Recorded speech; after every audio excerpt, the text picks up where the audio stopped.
Hi, I'm Jeff Murr. I want to welcome you to True Texas History, where today we're going to cover the Battle of Velasco. Now, I meant to do this a while back, back in June, because this is one of those episodes that several things came together. Let me go ahead and... The year that the Battle of Velasco happened was 1832. And what was happening, you had the first Anahuac disturbance, where you had John Bradburn, who took it upon himself to go ahead and change some of the policies there. Anahuac, lock up some of the people, created problems. Then you also had the, in response to that, you had the first Turtle Bayou Resolutions. And so they tried to, the Texians or Tejanos at that point tried to deal with some of the trouble there diplomatically. The diplomacy plan did not work as they had hoped. So now they were going to consider going to, well, not necessarily going to war, but essentially to arms to deal with the situation. So the people at Anahuac were having problems with local authorities, so they decided to go ahead and make an appeal to some of the colonists over in the Brazoria area that had a cannon. And the Brazoria colonists wanted to support them, so they said, oh, you can have our cannon and take it over there. And so some of the colonists went over to Brazoria to collect the cannon. The only problem is they had to sail it past the fort, the Mexican position there at Velasco. Now, the Mexicans refused to let them pass, and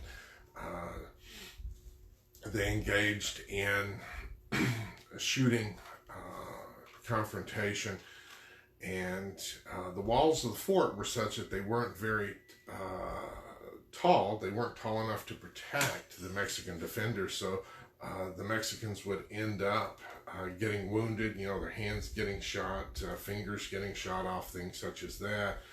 And the Texians were on a boat and also had some people on land that were attacking the fort. After some exchange of gunfire, the Mexican forces went ahead and surrendered. Now, when you look at the actual battle reports, the Texians ended up having more casualties than the Mexicans, but the Texians won the day and they were able to move the cannon past the fort. Now, not only did they win in that sense, they also won in the sense that Ugartechea was forced to go back to Mexico. Now, Ugartechea is a fascinating character in his own ways. He is a veteran of the Battle of Medina, where the Gutierrez-McGee expedition was decimated. Now, keep in mind that the Gutierrez-McGee, they had declared the independence of Texas. It was Texas versus Spain. They were Spanish forces at that point. Ugartechea and Santa Anna both served in the Spanish forces engaged in that battle. So Ugartechea was involved there. You're going to see him pop up again. He came back to Texas, was there in San Antonio after this whole episode at Velasco.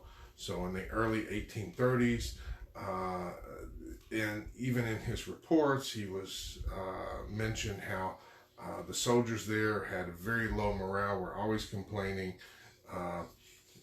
cussing this thing, cussing San Antonio, cussing him, and it was wearing him down.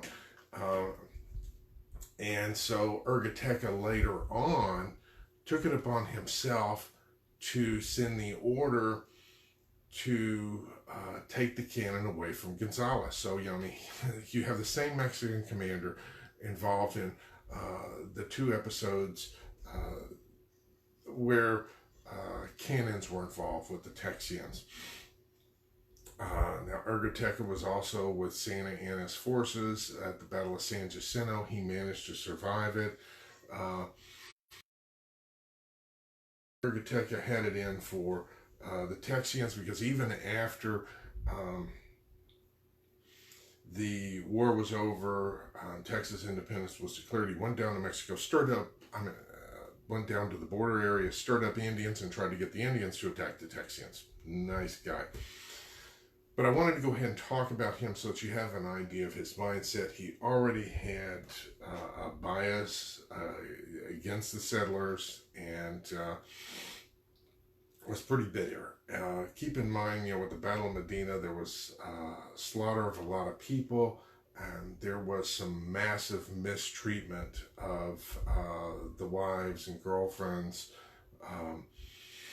of the Gutierrez McGee veterans as well. So a lot of atrocities. Ugartechea was part of it, didn't feel much guilt over it. Well, he did it anyway. But anyways, the Battle of Velasco, June 26, 1832. So things had not heated up to the point of revolution, but people were tired of tyrannical Mexican authorities who arbitrarily just changed law and changed policy, and they decided to take things into their own hands. I mean, what better story to have on, the 4th of July, people going ahead and rising up against tyrannical authorities. Kind of fitting. Well, I hope you enjoyed it. Feel free to leave your comments, thumbs up. If you have any questions, concerns, feel free to leave your comments below. And I'm hoping that this piece fits together, with the first Anahuac disturbance, Turtle Bayou Resolutions, and this, and you can start seeing how they fit together. We'll talk to you later. Until next time, vaya con Dios, my friends. Goodbye.